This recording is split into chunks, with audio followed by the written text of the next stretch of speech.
आचार्य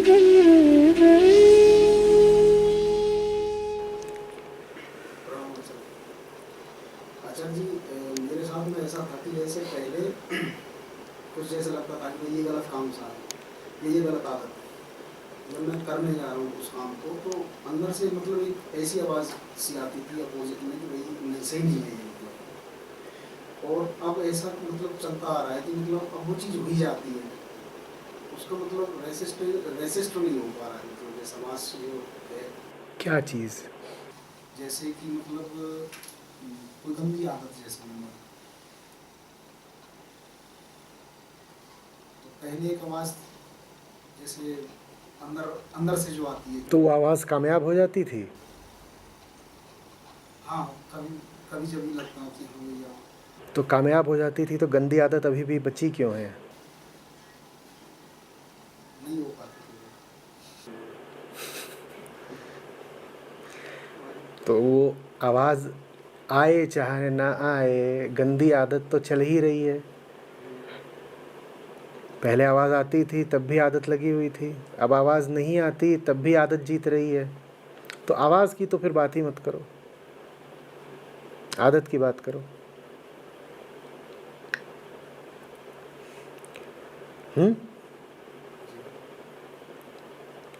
समझ रहे हो बात को?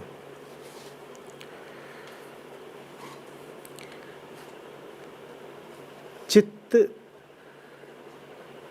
में बहुत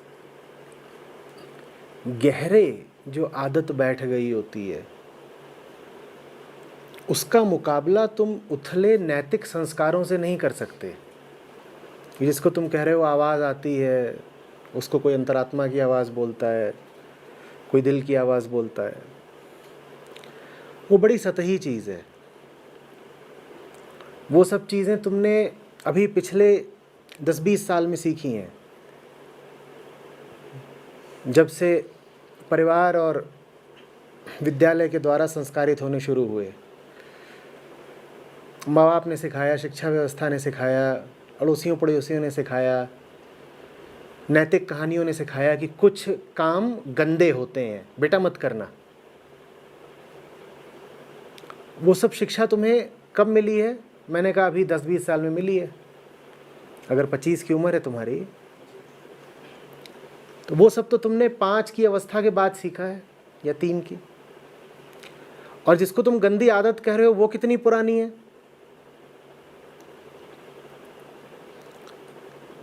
उसका संबंध अक्सर गहरी वृत्तियों से होता है। मोह, लोभ, भय, काम, ईर्ष्या, परिग्रहण, चोरी, यही सब है ना जिन्हें तुम गंदी आदतों का नाम दे रहे हो। गुस्सा होकर किसी का सर फोड़ दिया, या मन में काम वासना मडर आने लगी,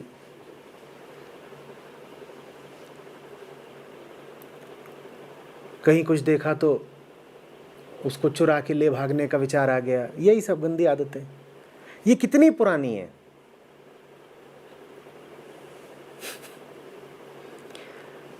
अरे ये बड़े बुजुर्ग लोग हैं, इनके उम्र अनुभव का कुछ तो सम्मान किया करो। तुम्हारी सारी नैतिक शिक्षा, मैंने कहा हद से हद 20 साल पुरानी है। और ये जो गंदी वृत्तियां हैं ये कितनी पुरानी हैं?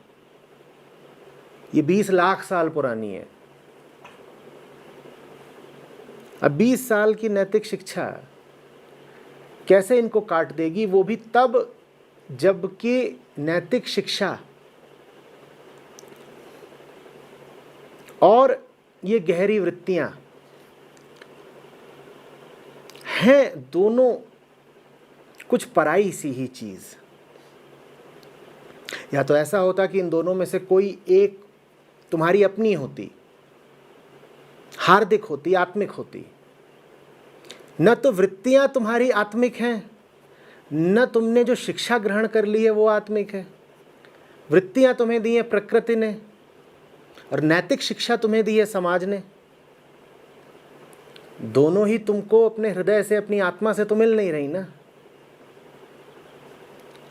ये अलग बात है कि वो वृत्तियां इतनी गहरी बैठ जाएं कि तुम कहो कि मेरा दिल कर रहा है कि आज किसी का सर फोड़ दूं, पर उसमें दिल की कोई बात है नहीं, है वो प्राकृतिक ईर्ष्या या द्वेष भावना ही।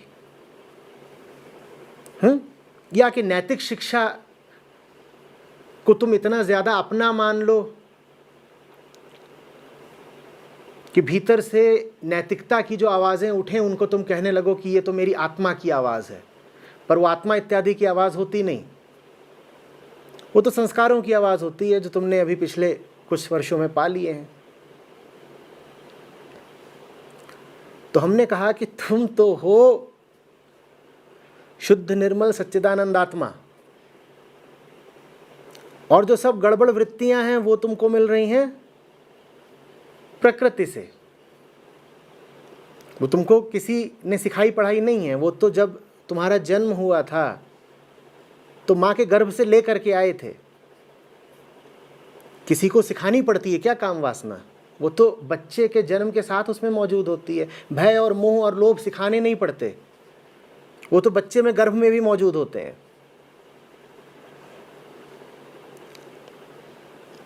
ये सब प्राकृतिक चीजें।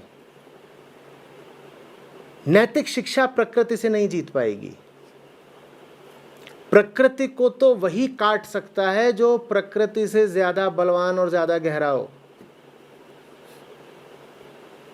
नैतिक शिक्षा 20 साल पुरानी, प्रकृति तुम्हारी 20 लाख साल पुरानी।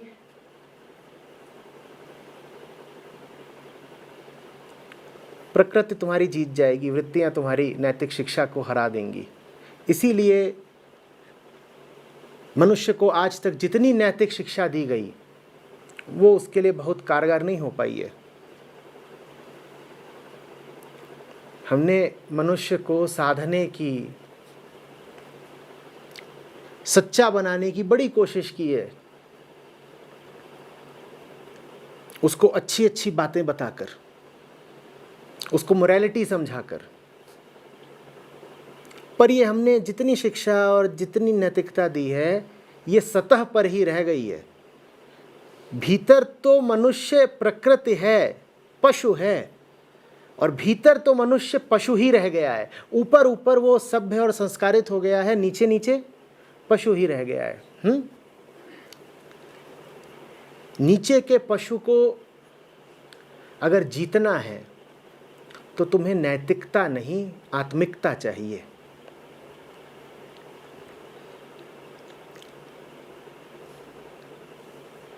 नैतिकता सतही, उससे गहरी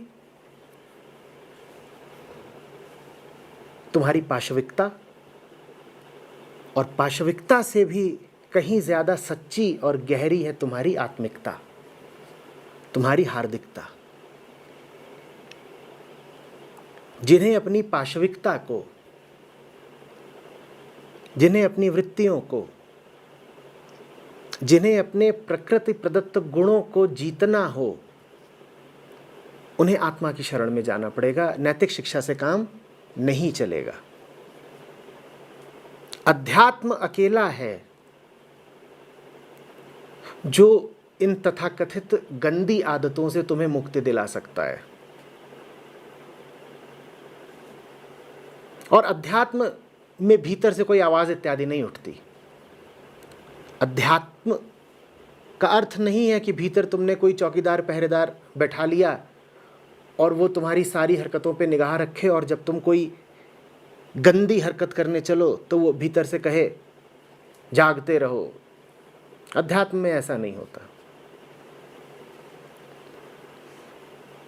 अध्यात्म में समझा जाता है। अध्यात्म नहीं कहेगा कि कोई अच्छी हरकत करो और कोई गंदी हरकत मत करो। अध्यात्म में कोई पूर्व निर्धारित अच्छी या बुरी हरकत होती ही नहीं। जो तुम्हें रोशनी की ओर ले जाए सो अच्छा, जो तुम्हें अंधेरे में ढकेल दे सो बुरा।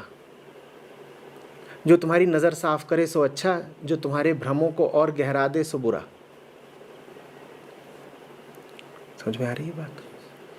अध्यात्म कहता है इधर उधर कहाँ पड़े हुए हो, अपने आप को अगर तुमने जाना, अपने बंधनों को जाना, तो तुम्हें दिख जाएगा कि समय बस एक जगह लगाना है, मुक्ति की दिशा में।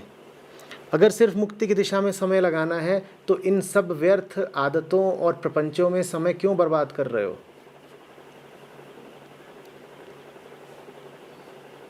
समझ में आ रही है बात?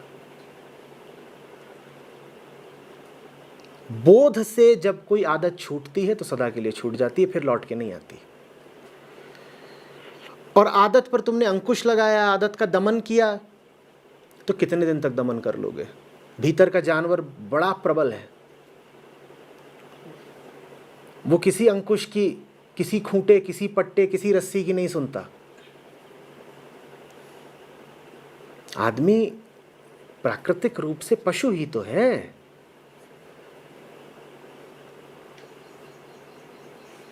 जंगल से अभी अभी निकले हैं हम, पशु ही हैं। भीतर का गोरिल्ला बड़ा खूंखार है, बड़ी ताकत है उसमें। उसको ये जो तुम कक्षा में बैठकर अच्छी अच्छी कथाएं सुनते हो, उससे थोड़ी जीत पाओगे। भीतर बैठा है गोरिल्ला और सुना रहे हो तुम उसे मोरल स्टडीज, जीत लोगे क्या उसको? भीतर कौन बैठा है? हमारा गोरिल्ला। जाना कभी किसी गोरिल्ला के पास और उसको राजा हरिश्चंद्र की कथा सुनाना और कहना झूठ बोलना गंदी आदत गोरिल्ले, आगे से झूठ मत बोलना। गोरिल्ला कुछ समझ जाएगा? हमारी सारी नैतिक शिक्षा ऐसी ही है।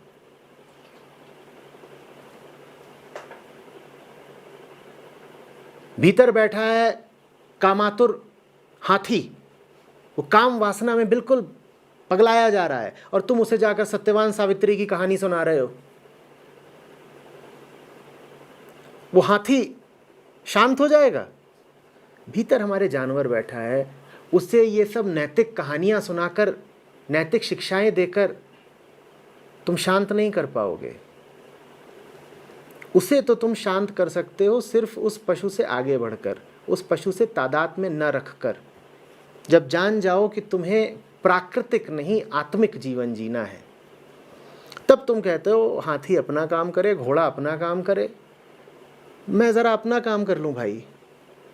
हाथी भी इतना समझदार है कि वो जानता है उसे क्या करना है, घोड़ा भी समझदार है, वो जानता है क्या करना है, मैं भी अपना काम कर लूँ। और जैसे ही तुम इन हाथियों को, घोड़ों को, गोरिल्लों को छोड़ करके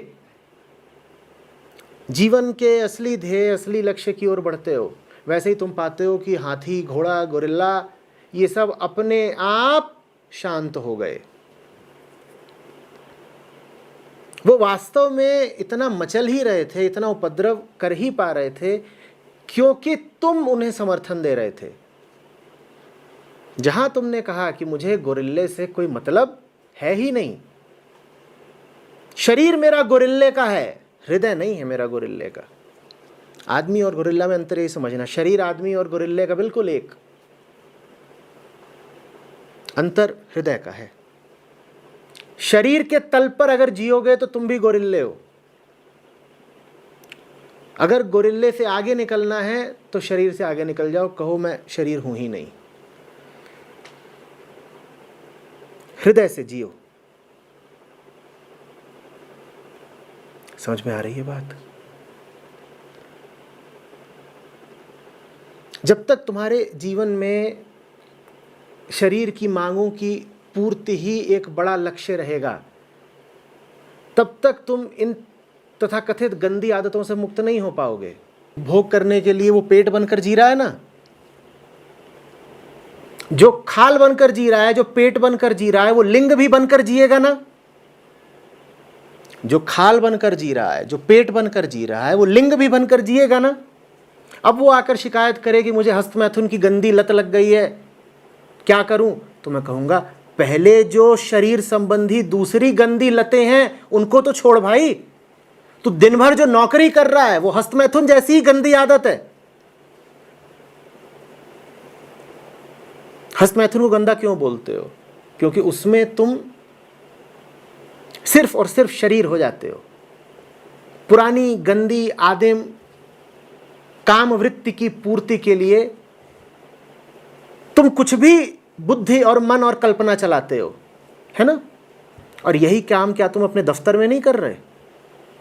दफ्तर में भी तो शरीर मात्र हो, और शरीर की मांगों की पूर्ति के लिए तुमने अपनी बुद्धि बेच दी, अपनी कल्पनाएं बेच दी, अपनी सृजनात्मकता बेच दी। दफ्तर में भी तो यही कर रहे हो ना बेटा? तो ऐसे समझ लो कि आमतौर पर दफ्तरों में जितने लोग भरे हुए हैं वो दफ्तरों में सुबह से शाम तक हस्तमैथुन ही कर रहे हैं। दफ्तर हमारे और क्या हैं? कामना पूर्ति के अड्डे ही तो हैं। शारीरिक मांगों की पूर्ति के लिए ही तो दफ्तर जाते हो ना। तो बुरा लगता है तुमको जब तुम अपने बिस्तर पर वीर्य बहा देते हो, कहते हो ये तो बड़ा गलत काम कर दिया मैंने, हस्तमैथुन कर लिया। और दिन भर जब सम्माननीय होके दफ्तर में वही काम कर रहे हो, तब वहां भी तो तुम पेट ही पाल रहे हो। और खाल में और पेट में और लिंग में अंतर क्या है? सब शरीर के ही तो हिस्से हैं। तुम खाल बनकर जियो कि तुम आंत बनकर जियो कि तुम अंडकोश बनकर जियो, जी तो तुम देह बनकर ही रहे हो ना। अरे ये तो गड़बड़ हो गई। दफ्तरों में चल क्या रहा है? अक्सर कंपनियां दफ्तरों में पॉर्न साइट बैन कर देती हैं। उससे क्या होगा? वहां तो पूरा कार्यक्रम ही पोर्नोग्राफी का है। दफ्तर के जितने कर्मचारी हैं वो सब एक तरह से समझ लो एक मायने में पॉर्न स्टार ही हैं, क्योंकि सब वहां जा रहे हैं सिर्फ अपनी देह की आवश्यकता की पूर्ति करने। एक पॉर्न स्टार कौन होता है? जो देह की मांग की पूर्ति करने के लिए देह को बेच देता है। ठीक, तो दफ्तरों में जो सब लोग हैं वो भी तो यही कर रहे हैं। होंगे कुछ अपवाद, 1%, मैं उनकी बात नहीं कर रहा, कृपा करके वो क्रोध ना खाएं। पर 99% लोग दफ्तरों में और क्या कर रहे हैं? पॉर्न का काम ही तो चल रहा है। देह की मांग पूरी करने के लिए देह को बेच दिया, बुद्धि को बेच दिया, सब कुछ अपना बेच दिया ताकि पेट चलता रहे। और पेट माने पेट ही नहीं होता, सब कुछ जो तुम खा रहे हो इंद्रियों से भी, वो भी तो भीतर के एक सांकेतिक पेट में ही जा रहा है ना। टीवी खा रहे हो, फ्रिज खा रहे हो, विदेश यात्रा खा रहे हो, तमाम तरह की लग्जरीज विलासिताएं खा रहे हो, वो भी खा ही रहे हो। उसको भी यही मान लो कि वो भी रोटी सब्जी डोसा अचार ही है। कंज्यूम ही तो कर रहे हो ना, उपभोग ही तो कर रहे हो। चाहे मुंह से करो, चाहे कान से करो, चाहे आंख से करो, चाहे खाल से करो।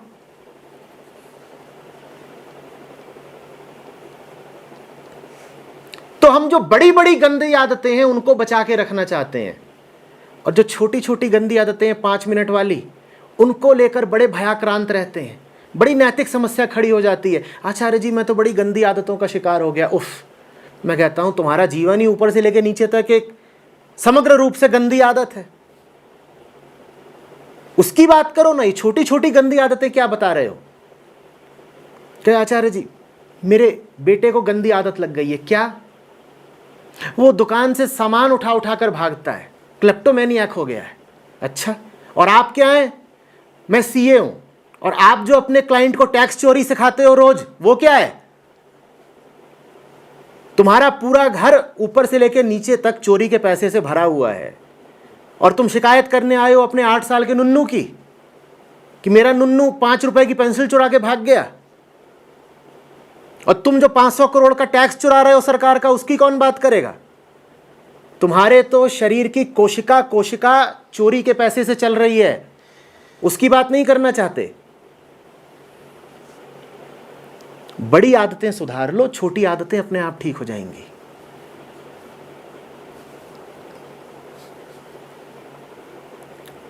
मध्यम वर्गीय घर, दिन रात टीवी चल रहा है, और उस टीवी के माध्यम से वासना, विलासिता, हर तरह की निचले तल की चेतना के कार्यक्रम तुम्हें परोसे जा रहे हैं, और तुम उनका सेवन भी कर रहे हो कि नहीं कर रहे हो? उसके बाद तुम्हारे नुन्नू और नन्ही को गंदी आदतें लगी हों, वो किसी को चांटा मारते हो, कहीं झूठ बोलते हो, बात बात में रोते हो, खींचते हो, तो इसमें अब ताज्जुब क्या है? पर देवी जी अपनी नन्ही को लेकर के आएंगी, कहेंगी मेरी नन्ही रोती बहुत है, पड़ोस के लड़कों से लड़ती है, बाल खींचती है, गुस्सा करती है, इसको गंदी आदत लगी है। देवी जी, सर्वप्रथम गंदी आदत आपको लगी है, आपका पूरा घर गंदी आदत से भरा हुआ है। वो गंदी आदतें ठीक कर दो, नन्ही ठीक हो जाएगी।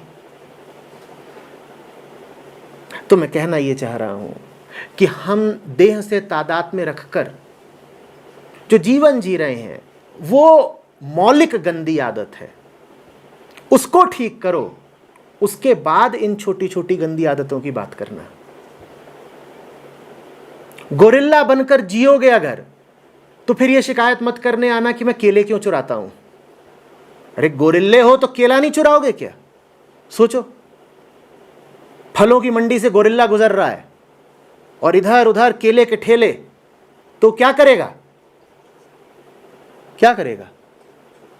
बोलो क्या करेगा? अरे चुरा के खाएगा और क्या करेगा? कभी देखा नहीं है सब्जी मंडी में सांड घूम रहा होता है तो क्या करता है? क्या करता है? मुंह मारता रहता है इधर उधर। अब तुम शिकायत किस बात की करना चाहते हो कि गोरिल्ले ने एक केला उठाकर खा लिया, या इस बात की शिकायत करना चाहते हो कि मैं गोरिल्ला हूं ही क्यों? चुनाव कर लो अभी। दोनों तल पर शिकायतें की जा सकती हैं। एक शिकायत यह है कि गोरिल्ले ने एक केला चुराकर खा लिया, और दूसरी शिकायत यह है कि मैं गोरिल्ला हूं क्यों? क्या आवश्यक है मेरा गोरिल्ला बनकर जीना? बोलो कौन सी शिकायत करनी है? और ये शिकायत अगर कर लो तो केले इत्यादि की जो समस्याएं हैं वो अपने आप हल हो जाएंगी। पर ये बड़ी शिकायत हम करेंगे नहीं, हम छोटी छोटी शिकायतें करेंगे। हम अपने गोरिल्ला को मोरल साइंस पढ़ाते हैं। कहते तू गोरिल्ला बना रहे, पर तू मोरल गोरिल्ला बन जा, नैतिक गोरिल्ला बन के जी तू। तो दुनिया भर में तुमको जो लोग दिख रहे हैं ना, सम्माननीय भद्रजन, समाज के श्रेष्ठ लोग, जो बड़े तुमको सभ्य, सुविचारित, सुसंस्कारित लगते हैं, वो अधिकतर क्या है? नैतिक गोरिल्ले। ऊपर से नैतिक, भीतर से गोरिल्ले। बच के रहना। इनसे ऊपर ही ऊपर के रिश्ते रख लो तो ठीक है। अगर जरा इनसे आगे के रिश्ते रखे और नैतिकता का इनकी अगर नकाब उतरा तो भीतर का गोरिल्ला तुम्हें कहीं का नहीं छोड़ेगा।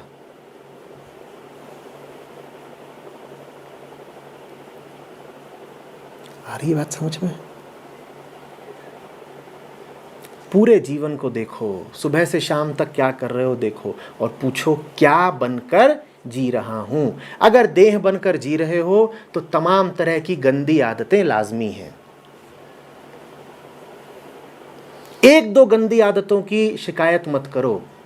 मैंने कहा मूल रूप से गंदी आदत है देह भाव, मूल रूप से गंदी आदत है पशु बनकर जीना, मूल रूप से गंदी आदत है प्रकृति के साथ तादाद में रखना। उस आदत से छूट जाओ, बाकी सब गंदी आदतें अपने आप तिरोहित हो जाएंगी।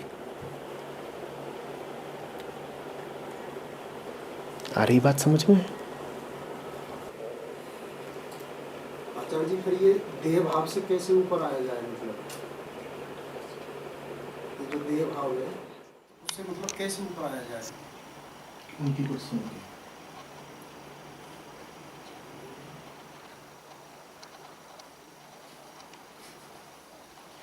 जो आपने बताया कि वही देह भाव है, हम छोटी छोटी आदतों को अपना मतलब बड़ा वो बना ले रहे हैं मुद्दा। तो जो देह भाव है उससे मतलब फिर प्रयास बताया तो, सुबह से शाम तक कैसे जी रहे हो उसमें देखो कि तुम क्या बनकर जी रहे हो। देह भाव से मुक्ति तो तब मिलेगी ना जब पहले तुम्हें अपने देह भाव का संज्ञान होगा। आमतौर पर हम यही सोचते रहते हैं कि हम तो बड़ा बढ़िया जी रहे हैं, हमें ये पता ही नहीं होता कि हम गोरिल्ला बनकर जी रहे हैं। तो पहले तुम में ये जागृति तो उठे कि मैं गोरिल्ला बनकर जी रहा हूं। उसके बाद खुद ही अपने आप से एक खीज उठती है, अपने ही प्रति एक वितृष्णा उठती है। आदमी को जैसे स्वयं से ही एक घिन सी आती है और आदमी उससे मुक्त होता है। देखो कि गोरिल्ला बनकर जी रहे हो और देखो कि गोरिल्ला बनकर जीने का फल क्या भोग रहे हो। उसके बाद खुद ही गोरिल्लापन छूटेगा, लेकिन वो तब तक नहीं छूटेगा जब तक तुमको पल पल अपनी गोरिल्ला प्रकृति सक्रिय नहीं दिखाई देती। तुम्हें देखना होगा कि वो सक्रिय रूप से तुमको नचा रही है। गोरिल्ला मात्र भीतर बैठा नहीं है, तुम पर वो सक्रिय रूप से हावी है। एक एक कदम गोरिल्ले का है, उसके बाद बात बनेगी।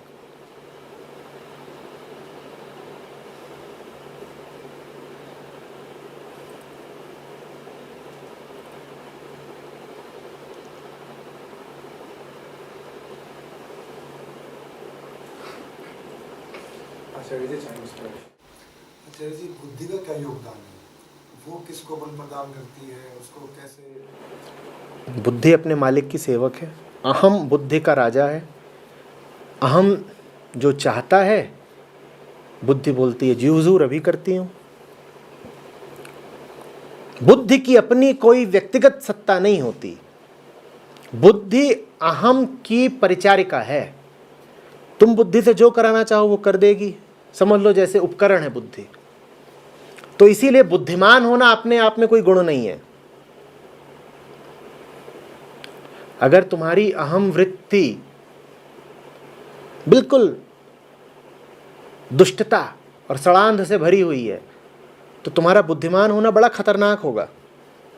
तुम उस बुद्धि का उपयोग करके न जाने कितनी हिंसा, कितना दुराचार करोगे।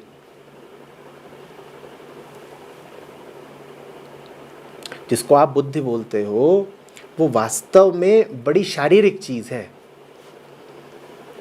वो मस्तिष्क का एक गुण, एक प्रॉपर्टी समझ लो। इंटेलेक्ट हम जिसको कहते हैं वो पूरे तरह से मस्तिष्क पर निर्भर करती है। इसीलिए वो मनुष्यों में ज़्यादा होती है, भैंस में कम होती है, क्योंकि वो ब्रेन पर निर्भर करती है। ब्रेन तुम्हारा अलग है, उसका अलग है।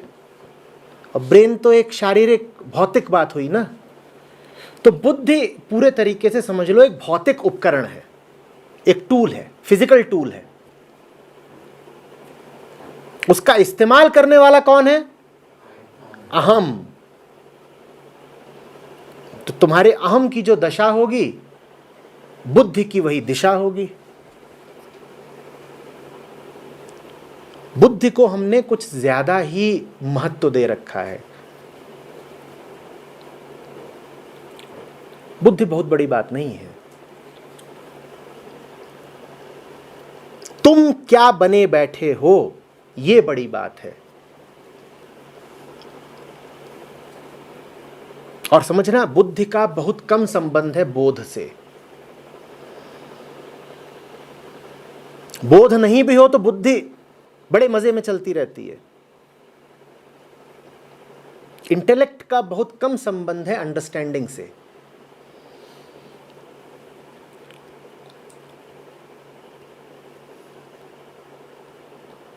इतने इंटेलेक्चुअल हैं, वो कुछ समझते थोड़े ही हैं। इंटेलेक्ट से अंडरस्टैंडिंग थोड़े ही आ जाती है। कॉम्प्रिहेंशन आ सकता है, विश्लेषण आ सकता है, एनालिसिस आ सकता है।